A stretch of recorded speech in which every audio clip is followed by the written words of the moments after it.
Assalamualaikum warahmatullahi wabarakatuh. Perkenalkan, nama saya Alimatul Zuhriyah, NIM 2261210099. Di sini saya akan menjawab pertanyaan dari UAS Akhlak dan Tasawuf. Yang pertama, tentang klasifikasi mazhab tasawuf. Jadi, klasifikasi mazhab tasawuf itu ada 3. Yang pertama, tasawuf falsafi, dan yang kedua, tasawuf akhlaki, dan yang ketiga ada tasawuf amali. Jadi, tasawuf falsafi ini konsep ajarannya menggabungkan pemikiran filosofis dengan ajaran tasawuf. Kemudian pendekatannya lebih rasional dan metafisik, membahas hubungan antara Tuhan dan manusia, serta realitas spiritual. Yang membedakannya dari tasawuf akhlaki yang lebih menekankan pada aspek moral dan etika. Dalam tasawuf falsafi, terdapat beberapa pembahasan yang sering dibahas seperti ittihad, hulul, dan wahdatul wujud. Tokoh-tokoh dalam tasawuf ini yaitu Ibnu Arabi dan Al-Hallaj. Ibnu Arabi ini dikenal dengan pemikirannya tentang wahdatul wujud, yaitu kesatuan wujud, dan ma'rifat, pengetahuan spiritual. Kemudian Al-Hallaj ini dikenal dengan doktrinnya tentang ana al-haq. Kemudian yang kedua ada tasawuf akhlaki. Konsep ajarannya tentang perbaikan akhlak dan budi pekerti. Kemudian terdapat tahapan seperti tahalli, yang mana berarti mengkosongkan diri dari akhlak buruk, dan tahalli yaitu menghias diri dengan akhlak baik. Tokoh dalam tasawuf ini ada Al-Haris Al-Muhasabi dan Imam Al-Ghazali. Al-Haris Al-Muhasabi ini menekankan introspeksi atau yang biasa kita kenal dengan muhasabah, dan beliau juga mengenalkan kesadaran diri pada setiap perbuatan yang kita lakukan. Kemudian Imam Al-Ghazali ini dikenal karena mengintegrasikan tasawuf dengan syariat dalam karyanya seperti kitab Ihya Ulumuddin. Kemudian ada tokoh lain seperti Hasan Al-Bisri dan Junaid Al-Baghdadi. Kemudian yang terakhir ada tasawuf amali. Konsep ajarannya yaitu menekankan praktik amal dan wirid sebagai cara untuk mendekatkan diri kepada Allah. Ini termasuk pelaksanaan ritual seperti zikir dan sholat. Jadi perjalanan spiritual ini melalui makom-makom, kemudian menekankan pentingnya bimbingan mursyid dalam perjalanan tasawuf. Dalam tasawuf ini tokoh-tokoh pentingnya ada Robiah Al-Adawiyah, kemudian Syekh Abdul Qadir Al-Jailani. Robiah Al-Adawiyah ini dikenal karena penekanan pada cinta atau cinta kepada Allah sebagai inti dari praktik tasawufnya. Kemudian Syekh Abdul Qadir Al-Jailani ini dikenal karena mendirikan Thariqat Qadariyah yang berfokus pada amalan praktis untuk mencapai kedekatan dengan Tuhan. Kemudian pertanyaan nomor 2 tentang taubat. Jadi menurut Syekh Dzunun Al-Misri, taubat itu dibedakan menjadi 3 macam. Yang pertama ada taubat dari dosa, kemudian yang kedua ada taubat dari kelalaian, yang ketiga taubat dari ketidakmampuan mendekatkan kepada Allah. Yang pertama taubat dari dosa. Yang dimaksud di sini adalah tingkat taubat yang paling dasar, di mana seseorang bertaubat dari dosa-dosa yang telah dilakukannya. Pada tahap ini, individu menyadari kesalahan dan berusaha untuk tidak mengulanginya. Jadi tujuan dari taubat ini adalah untuk mendapatkan ampunan Allah dan kembali ke jalan yang benar. Ini mencerminkan kesadaran akan kesalahan dan keinginan untuk memperbaiki diri. Kemudian yang kedua, ada taubat dari kelalaian.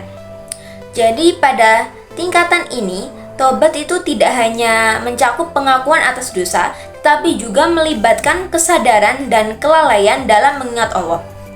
Jadi, seseorang yang berada pada tahap ini merasa malu karena tidak selalu mengingat Tuhan pada setiap aspek kehidupannya.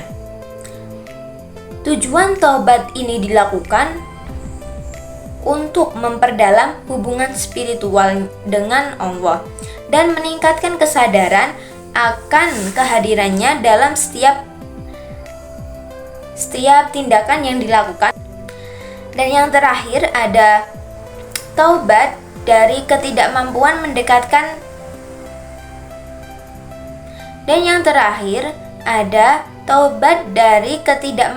mendekat kepada Allah. Jadi ini adalah tingkat yang paling atas, di mana individu menyadari bahwa segala amal ibadah yang dilakukannya tidak ada artinya tanpa rahmat dan kasih sayang Allah. Pada tahap ini, seseorang merasa sangat bergantung kepada Allah dan menyadari bahwa mereka tidak dapat mencapai kebaikan tanpa bantuannya. Tujuan dari taubat ini adalah untuk mencapai kedekatan yang lebih dalam dengan Allah dan mengagungkan kemuliaannya. Ini mencerminkan pemahaman yang lebih tinggi tentang hakikat ketuhanan dan pengabdian. Jadi, pada dasarnya, konsep taubat menurut Syekh Zunun Al-Misri menunjukkan bahwa taubat bukan hanya sekedar permintaan maaf atas kesalahan yang telah dilakukan, tetapi juga merupakan upaya untuk terus memperbaiki diri dan mendekatkan diri kepada Allah. Semakin tinggi tingkat spiritual seorang, maka semakin dalam pula pemahamannya tentang taubat. Kemudian soal nomor 3 tentang syariat, thariqat, hakikat, dan ma'rifat. Jadi syariat ini merujuk pada hukum dan aturan yang ditetapkan oleh Allah melalui wahyunya yang mencakup semua aspek kehidupan umat Islam. Ini mencakup perintah dan larangannya yang harus diikuti oleh muslim. Contoh, sholat 5 waktu, puasa, zakat, dan haji. Kemudian menghindari zina, mencuri, dan berbohong. Kemudian thariqat. Thariqat adalah jalan atau metode yang diikuti oleh seseorang sufi untuk mencapai kedekatan dengan Allah. Ini mencakup praktik-praktik spiritual dan disiplin diri yang membantu individu dalam perjalanan spiritualnya. Contoh ada thariqat Nasabandiyah dan thariqat Qadariyah. Kemudian hakikat. Hakikat merujuk pada kebenaran spiritual atau realitas yang lebih dalam dari syariat dan thariqat. Hakikat ini adalah pemahaman yang diperoleh melalui pengalaman langsung dan pencerahan spiritual. Contohnya, pemahaman tentang kesatuan wujud. Jadi menyadari bahwa segala sesuatu berasal dari Allah dan pasti akan kembali kepadanya. Kemudian pengalaman spiritual. Jadi merasakan kehadiran Allah dalam setiap aspek kehidupan. Dan yang terakhir ada ma'rifat. Ma'rifat adalah pengetahuan atau wawasan mendalam tentang Allah yang diperoleh melalui pengalaman spiritual. Ma'rifat merupakan puncak dari perjalanan spiritual seseorang sufi, di mana setiap orang merasakan kedekatan yang lebih intim dengan Tuhan. Contohnya, merasakan cinta dan kasih sayang Allah secara langsung dalam kehidupan sehari-hari. Kemudian, memahami hakikat diri sebagai ciptaan Allah dan tujuan hidup sebagai pengabdian kepadanya. Pertanyaan yang keempat, 10 tanda mahabbah ilahiyah. Dalam dunia tasawuf ada istilah-istilah khusus tentang hubbul ilahiyah.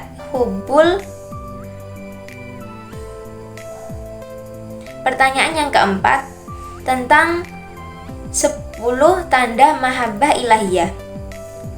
Jadi, dalam dunia tasawuf ada istilah-istilah khusus tentang cinta atau biasa yang disebut hubbul ilahiyah.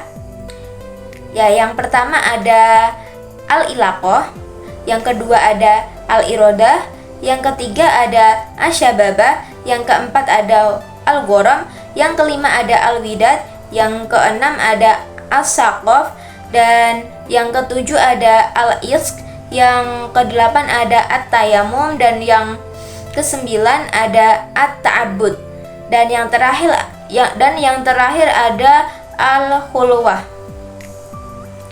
Jadi al-ilaqah adalah fase cinta yang paling awal di mana seseorang merasa terikat dan tergantung pada yang dia cintai. Dalam konteks cinta ilahiyah, berarti ketika seseorang hamba selalu merasa terikat dengan Allah. Dalam keadaan apapun, ia selalu ingat kepada Allah. Jadi, hamba yang mencintai Allah akan selalu mengingatnya, baik dalam lisan maupun hati. Contoh, melakukan dzikir secara rutin dan menyebutkan nama Allah dalam setiap aktivitas. Kemudian, al-iradah. Al-iradah ini lebih dalam dari al-ilaqah. Dalam tahap ini, yang diinginkan oleh pencinta hanya yang dia cintai. Dalam cinta ilahiyah berarti hanya Allah yang diinginkan, bukan yang lain.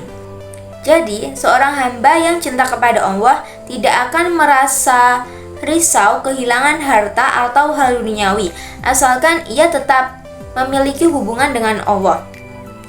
Contoh, menerima kehilangan pekerjaan dengan lapang dada dan tetap fokus pada ibadah. Dan yang ketiga itu asyababah. Asyababah dari kata syabba yang artinya mencurahkan. Pada tingkatan ini seluruh hidup lahir dan batin hanya dicurahkan untuk Allah. Dan yang keempat ada al-gharam. Al-gharam maknanya adalah cinta yang menyala-nyala. Pada kedalaman cinta ini, hidup seseorang hanya untuk cinta kepada Allah. Yang kelima ada al-widad. Al-widad ini lebih dalam lagi dari al-gharam dan ini berarti ketulusan cinta. Jika cinta seorang hamba kepada Allah sudah sedalam ini, ia tidak akan mengharap pamrih apapun dari Allah. Kemudian yang keenam ada as-saqaf. As-saqaf ini lebih dalam dari al-widad, yaitu ketika cinta sudah mendarah daging.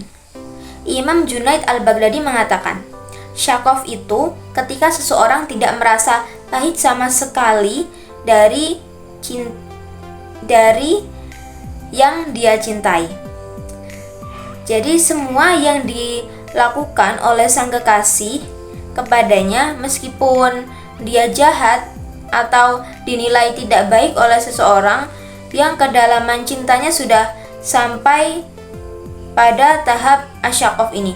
Jika cinta seorang hamba kepada Allah sudah masuk tahap ini, maka semua yang diberikan Allah meskipun kurang baik atau mungkin orang yang melihat itu merasa itu sesuatu hal yang buruk, itu dinilai baik oleh orang yang sudah sampai tahap asyaqaf ini. Kemudian yang ketujuh ada al-ishq. Al-ishq ini cinta yang memabukkan. Jadi, cinta yang sangat mengkhawatirkan. Seseorang bisa terbunuh jika cintanya sudah sedalam ini. Dikisahkan ada seseorang Arabi ditanya tentang al-iks. Dia menjawab, al-iks adalah ketika engkau jatuh cinta dan akan mati karenanya. Kemudian yang kedelapan ada atayamum.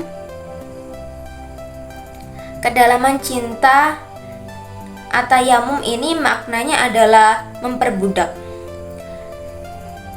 Dengan kata lain, dalam fase ini seseorang akan diperbudak oleh cintanya. Dia akan tunduk dan patuh pada yang dia cintai. Kalau cinta ilahiyah berarti tunduk dan patuh kepada Allah. Apapun yang diperintahkannya pasti akan dilakukan. Kesembilan, at-ta'abbud. Lebih dalam lagi dari at-tayammum adalah at-ta'abbud. Jangankan diperintah, tidak diperintah pun akan dilakukan. Jadi maksudnya seperti itu. Dan yang terakhir ada al-khulwah. Puncak dari cinta adalah al-khulwah, yaitu ketika di hati seseorang hanya ada yang dia cintai. Dalam cinta ilahiyah, yang bisa mencapai fase ini hanya Nabi Ibrahim alaihissalam dan Nabi Muhammad SAW. Karena itu keduanya mendapat gelar Khalilullah atau kekasih Allah. Kemudian tindakan-tindakan yang menunjukkan bahwa seseorang itu sudah sampai pada tahap mahabbah ilahiyah itu, yang pertama, senang ketika beribadah. Kemudian yang kedua, mengutamakan kehendak Allah. Yang ketiga, selalu mengingat Allah. Yang keempat,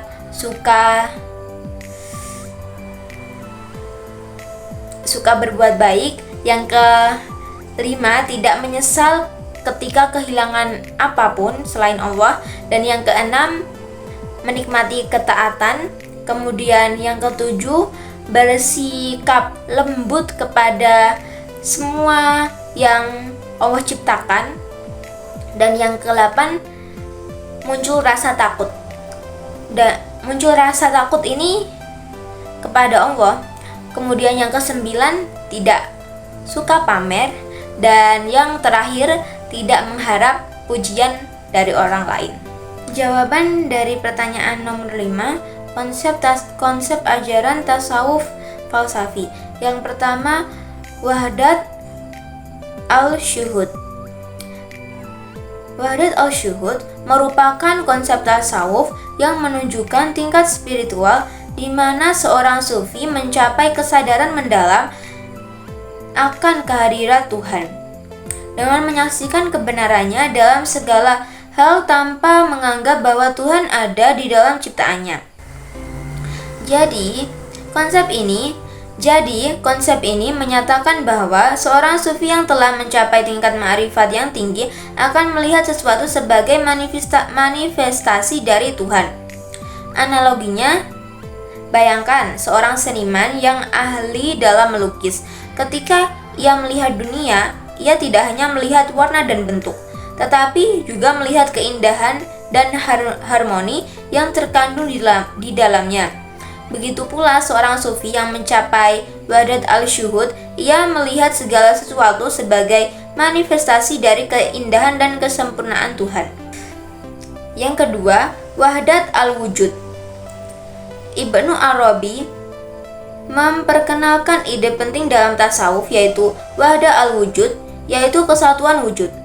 Menurut pandangan ini, Tuhan adalah satu-satunya keberadaan sejati. Sementara alam semesta dan semua isinya hanyalah gambaran dari keberadaannya yang sempurna.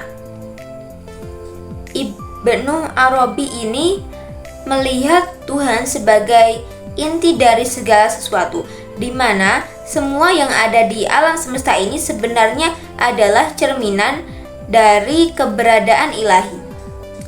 Konsep ini menyatakan bahwa tidak ada pemisah antara pencipta dan ciptaan. Jadi segala sesuatu adalah manifestasi dari wujud tunggal yaitu Tuhan. Analoginya, bayangkan lautan yang luas. Ada gelombang, ombak, buih, yang mana seluruhnya adalah bagian dari lautan, tetapi pada dasarnya semuanya adalah air. Begitu pula segala sesuatu yang ada di alam semesta ini. Itu adalah manifestasi dari satu zat, yaitu zat yang Maha Esa. Yang ketiga ada hulul. Hulul dalam tradisi tasawuf adalah konsep yang menggambarkan Tuhan berdiam atau menitis dalam diri manusia tertentu yang telah melalui tahap penyucian diri melalui fana. Istilah hulul ini berasal dari kata kerja hala yang berarti tinggal atau bersemayam. Jadi konsep ini pertama kali diperkenalkan oleh Al-Hallaj, seorang sufi terkemuka yang mengajarkan bahwa Tuhan memiliki sifat ketuhanan, lahut, dan kemanusiaan, nasut. Sehingga ketika seorang sufi menghilangkan sifat kemanusiaannya melalui fana, Tuhan dapat menitis dalam diri manusia tersebut. Dapat dianalogikan sebagai proses penggabungan dua elemen yang berbeda menjadi satu kesatuan yang harmonis. Analoginya adalah kaca dan cahaya. Anggaplah cahaya yang bersinar melalui kaca. Ketika cahaya memasuki kaca, ia tidak mengubah sifat kaca, tetapi memberikan sinar dan keindahan baru. Dalam hal ini, Tuhan adalah cahaya yang menerangi jiwa manusia. Analoginya adalah kaca. Jadi, menghadirkan sifat ketuhanan dalam diri manusia tanpa menghilangkan kemanusiaannya. Kemudian yang keempat ada ittihad. Ittihad adalah kondisi di mana seorang sufi mencapai persatuan dengan Tuhan setelah melewati fana dan baqo. Fana adalah hilangnya kesadaran akan ego, dan baqo adalah eksistensi dalam kehendak Tuhan. Jadi konsep ini seringkali dijelaskan oleh Abu Yazid al-Bustami yang menyebutkan ittihad sebagai tajrid fana fi at-tauhid, atau lenyapnya diri dalam keesaan Tuhan tanpa perantara. Pada tahap ittihad, seorang sufi merasakan dirinya sebagai bagian dari kehendak dan wujud ilahi tanpa memisahkan antara dirinya dan Tuhan. Analoginya seperti tanaman dan tanah. Bayangkan sebuah tanaman yang tumbuh dari tanah. Tanaman itu bergantung pada tanah untuk nutrisi dan kehidupan. Dalam hal ini, tanah melambangkan Tuhan dan tanaman melambangkan jiwa. Ketika tanaman tumbuh dengan baik dan berbuah, ia menunjukkan hubungan yang erat dengan tanahnya. Jadi, ittihad menggambarkan bagaimana jiwa manusia dapat mencapai pertumbuhan spiritual yang maksimal ketika bersatu dengan Tuhan.